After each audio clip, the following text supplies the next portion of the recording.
Assalamualaikum, hai teman-teman semua. Bagaimana kabarnya? Insyaallah sehat ya.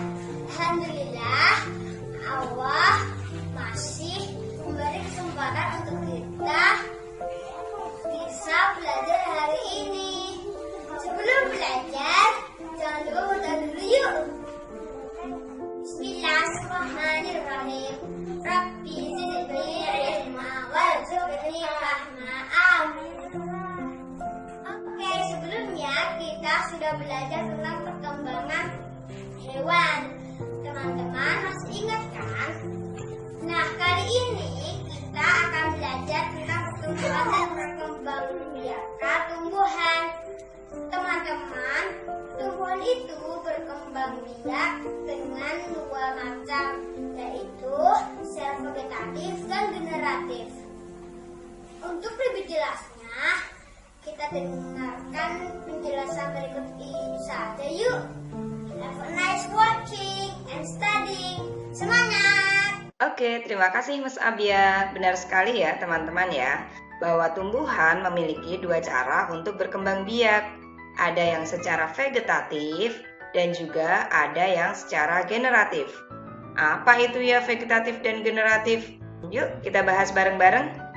Nah, yang pertama secara vegetatif. Vegetatif berarti perkembangbiakan tumbuhan secara tidak kawin. Karena tidak kawin maka tidak menggunakan biji. Perkembangbiakan vegetatif sendiri dibedakan menjadi dua, yaitu vegetatif alami dan juga vegetatif buatan. Vegetatif alami yaitu dengan spora, umbi, tunas, rizoma, dan juga stolon atau geragi. Sedangkan secara vegetatif buatan ada cangkok, stek, dan okulasi. Oke, let's discuss one by one ya teman-teman ya. Kita diskusikan satu persatu. Nah, vegetatif alami. Perkembangbiakan dengan vegetatif alami ada berbagai macam seperti yang sudah kita bahas tadi. Yang pertama ada spora. Spora itu bentuknya sangat halus. Spora terdapat di dalam sporangium atau kotak spora. Nah, spora itu bisa menyebar dengan bantuan air, angin, atau dengan bantuan hewan seperti kupu-kupu. Lalu, sporangium atau kotak spora tersebut berkumpul menjadi satu di dalam sorus.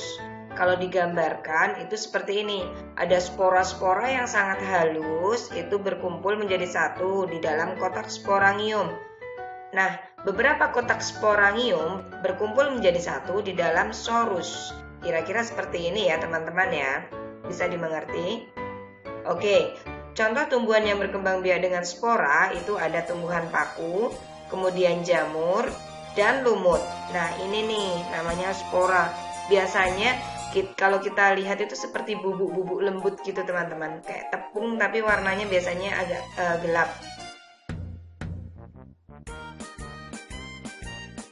Cara perkembangbiakan vegetatif alami yang kedua yaitu dengan umbi. Umbi ada tiga macam, ada umbi batang, umbi akar, dan umbi lapis. Contoh tumbuhan yang berkembang biak dengan umbi batang yaitu kentang, kemudian ubi jalar, ketela rambat, talas, dan juga bengkoang. Nah, umbi batang ini berarti bagian batangnya itu menggembung di dalam tanah kemudian membentuk cadangan makanan. Selanjutnya ada singkong, kemudian lobak, lalu wortel. Nah, kalau singkong, lobak, dan wortel ini yang menggembung bagian akarnya, bukan bagian batangnya, sehingga disebut umbi akar. Selanjutnya ada umbi lapis. Namanya saja lapis, berarti berlapis-lapis. Contohnya yaitu bawang merah, lalu bawang bombay. Lihat di situ ada lapisan-lapisannya, ada lapisan-lapisan seperti lapisan. Kemudian ada bawang putih, bunga tulip, kemudian bunga lili atau bunga bakung. Ini beberapa contoh tumbuhan yang berkembang biak secara vegetatif alami dengan umbi lapis. Lalu setelah umbi lapis ada yang ketiga tunas. Tunas adalah tumbuhan baru yang tumbuh dari induknya. Contoh tumbuhan yang berkembang biak dengan tunas yaitu cocor bebek. Lihat di sini ada tumbuhan baru. Lalu ada pisang, nih tunasnya. Kemudian ada bambu, di sini ada tunasnya, biasanya disebut rebung. Lalu yang keempat ada rizoma atau disebut juga akar tinggal. Nah, biasanya yang berkembang biak dengan rizoma itu adalah tanaman jamu-jamuan. Kalau kita menyebutnya adalah tanaman jamu-jamuan. Ada jahe, lengkuas, temulawak, kunyit, atau bisa juga disebut sebagai tanaman rimpang. Yang terakhir yaitu dengan stolon atau disebut juga geragi. Nah, contoh tanaman yang berkembang biak dengan stolon atau geragi ada stroberi, arbei, pegagan, dan rumput teki. Geragi atau stolon dan juga rizoma itu hampir mirip, sama-sama batangnya menjalar kemudian membentuk tanaman baru. Nah, bedanya adalah kalau rizoma itu menjalarnya di dalam tanah, tapi kalau stolon itu menjalarnya di luar tanah atau di atas tanah. Sampai di sini bisa dimengerti ya teman-teman ya. Jadi Miss Dewi ulangi tadi, perkembangbiakan secara vegetatif alami itu ada spora, umbi, tunas, kemudian rizoma atau akar tinggal, dan stolon atau geragi. Insya Allah bisa dimengerti ya. Oke, let's continue. Sekarang kita akan membahas tentang cara perkembangbiakan tumbuhan secara vegetatif buatan. Yang pertama ada cangkok. Contoh tanaman yang bisa dicangkok yaitu mangga, kemudian jeruk, lalu sawo. Ciri-ciri tanaman yang bisa dicangkok adalah yang memiliki kambium. Nah, ini dia cara mencangkok. Jadi pertama-tama kita hilangkan kulitnya. Bagian yang kita inginkan, kita hilangkan kulit pohonnya atau kulit batangnya. Setelah kulit pohonnya kita hilangkan, kemudian kita beri tanah, lalu kita bungkus, kita biarkan selama beberapa minggu. Nanti akan tumbuh akar, dan ketika tumbuh akar, bagian ini bisa ditebang dan dipindahkan ke tanah. Oke, cara perkembangbiakan secara vegetatif buatan berikutnya yaitu dengan stek. Stek ada 3 macam. Ada stek batang, stek daun, dan juga stek akar. Contoh tumbuhan yang berkembang biak dengan stek batang misalnya ada singkong, tebu, kemudian bunga mawar, dan kamboja.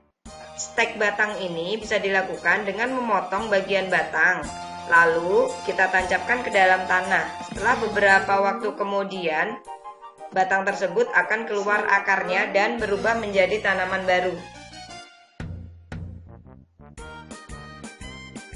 Yang kedua, stek daun. Oke, contoh tumbuhan yang berkembang biak dengan stek daun misalnya tanaman dolar. Apakah di rumah teman-teman ada tanaman dolar?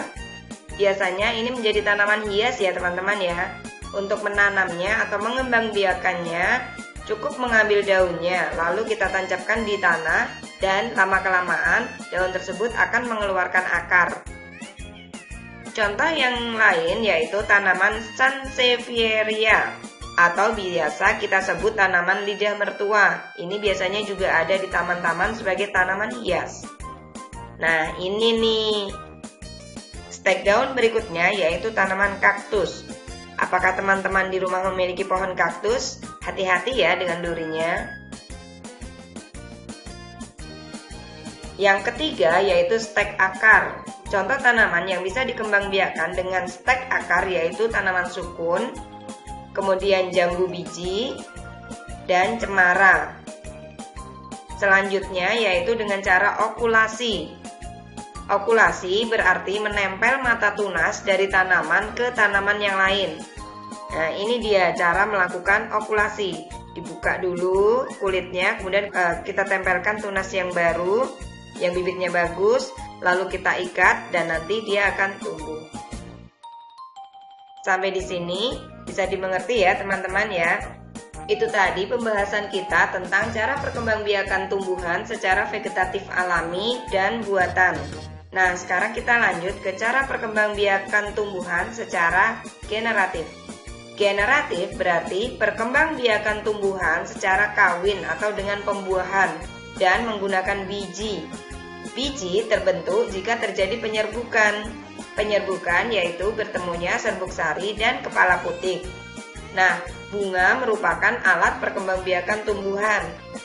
Contoh tumbuhan yang berkembang biak dengan biji yaitu tomat, cabai, padi, kemudian jagung, terong, dan lain-lain.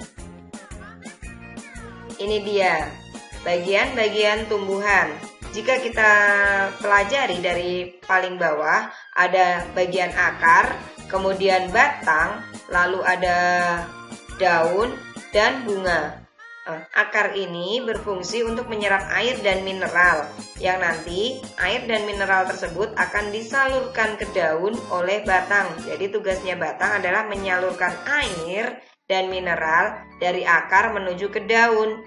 Lalu daun ini nanti akan melakukan fotosintesis. Betul, dia akan memasak makanannya. Nah, makanan yang sudah jadi, sari-sari makanan tersebut akan disalurkan ke seluruh bagian tumbuhan. Lalu, lama-kelamaan tumbuhan tersebut menghasilkan bunga. Bunga merupakan alat perkembangbiakan bagi tumbuhan ya, teman-teman ya. Nah, ini lama-kelamaan terjadi penyerbukan dan pembuahan, lalu menjadi buah, dan di dalam buah terdapat biji. Buah ini berfungsi sebagai cadangan makanan ya teman-teman ya. Bagian-bagian bunga. Bagian-bagian bunga ada mahkota bunga. Mahkota bunga ini biasanya berwarna cerah, mencolok karena dia berfungsi untuk menarik perhatian serangga. Nah, selanjutnya bagian yang kedua yaitu benang sari. Benang sari berfungsi sebagai alat kelamin jantan. Lalu ada putik. Putik berfungsi sebagai alat kelamin betina pada bunga. Lalu di bawahnya ini ada kelopak bunga. Kelopak bunga ini berfungsi sebagai penyangga dan juga pelindung mahkota bunga saat masih kuncup. Selanjutnya ada tangkai bunga. Tangkai bunga berfungsi sebagai penghubung antara bunga dan juga batang sehingga bunga bisa mendapatkan sari-sari makanan yang dikirim oleh daun melalui batang. Saat terjadi penyerbukan, serbuk sari yang berada di benang sari itu jatuh mengenai kepala putik sehingga terjadi penyerbukan dan akhirnya terjadilah biji. Itu tadi pembahasan kita ya teman-teman ya. Bisa dimengerti ya.